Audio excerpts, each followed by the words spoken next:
ಸಣ್ಣ ಸಣ್ಣ ಕೇಕಗಳು ಇಷ್ಟಿಷ್ಟೇ. ಆದ್ರೆ ನಮ್ ಜೊತೆಗೆ ನಮ್ಮವ್ರನ್ನೇ ನಾವು ಕರ್ಕೊಂಡೋಗ್ಬೇಕು, ಕಂಡವ್ರಿಗೆ ಕರ್ಕೊಂಡೋಗಕ್ಕಾಗಲ್ಲ. ಹೌದು ನಮ್ಮಿನ ಹೇಳ್ತಾರೆ ನಮ್ಮ ಸ್ಥಾನಗಳವರು. ಈ ಪಕ್ಕರಾಜ್ ಕರ್ಕೊಂಡ್ಬಂದ್ಬಿಟ್ಟು ನಮ್ಮ ತಮ್ಮ ಅಂತ ಹೇಳಿದ್ರೆ ನಮ್ಮ ಟ್ಯಾಕ್ಸ್ ಹೋಗ್ಬಿಟ್ಟಿದ್ದೀರಾ.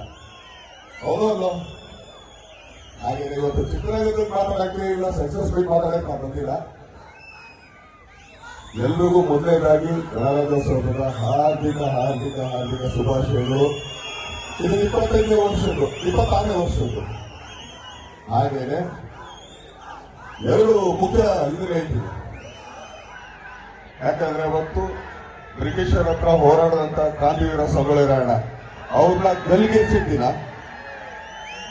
ಒಬ್ಬ ಹೋರಾಟಗಾರ ಹೋಗಿದ್ದೀರ, ಇನ್ನೊಬ್ಬ ಹೋರಾಟಗಾರ ಹುಡ್ತಾನೆ ಅನ್ನೋದು ಒಂದು ಸತ್ಯನೇ. ಅದು ಪುಟ್ಟಣೆ ಅನ್ನೋದು. ಯಾಕಂದ್ರೆ ಇವತ್ತವರ ಜನ್ಮದಿನ ಯಾರಿಗೆ ಸಿಗುತ್ತೆ ಇದ್ದದ್ದು? ಯಾಕಂದ್ರೆ ಒಂದೊಂದು ದಿನ ಅಷ್ಟೊಂದು ಮುಖ್ಯವಾದ ಒಬ್ಬೊಬ್ಬರು 75 ವರ್ಷದ ಹುಟ್ಟದ ದಿನ. ಅವ್ರು ಇಡೀ ರೈತರ ಸಂಘಕ್ಕೆ ಅದೊಂದು ಹೋರಾಟನೇ ಮಾಡೋದು. ನೋಡ್ರಿ, ಒಬ್ಬ ಹೋರಾಟಗಾರನ ಮೇಲ್ ಹಾಕಿದ್ರು ಇನ್ನೊಬ್ಬ ಹೋರಾಟಗಾರ ಹುಟ್ಟಾದ್ರೆ ನಮ್ಮ ಮಕ್ಕಳು ಮಾತ್ರ ಆಗಿರೋದು, ಇಲ್ಲೆಲ್ಲೂ ಇಲ್ಲ. ಹೌದಲ್ವೋ? ಆದ್ರೆ ನಾವು ಹರಿಸಿದ್ರಿ, ಬೆಳೆಸಿದ್ರಿ, ಆಶೀರ್ವಾದ ಮಾಡಿದ್ರಿ. ಅದನ್ನೇ ಇಲ್ಲಿ ಬರೋಕ್ಕೂ ಮುಂಚೆನೆ ಅಲ್ಲಿ ಅವರ ಪುತ್ರಿ ಇತ್ತು, ಅಲ್ಲಿ ಹೋಗಿ ಹಾರ ಹಾಕಿದ್ವಿ.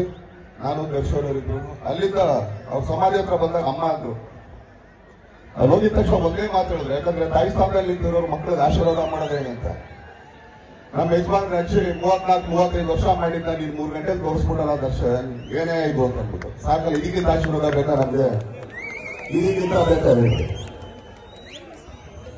ಪ್ರತಿ ಸರಿ ಹೀಗೆ ಮಾಡ್ತಿರತ್ತೇವ. ನಾನು ಮತ್ತೆ ಪಂಚಾಯತ್ ನೀವೇ ನೋಡ್ಬಿಡ್ತೀವಿ. ಆದ್ರೆ ಈ ತರ ಸಿನಿಮಾಗಳು ಒಂದ್ಸರಿ ಬ್ಲೂಮ್ ಅಂತ ಹೇಳ್ತೀವಿ, ಅಂದ್ರೆ ಯಾವತ್ತೋ ಒಂದು.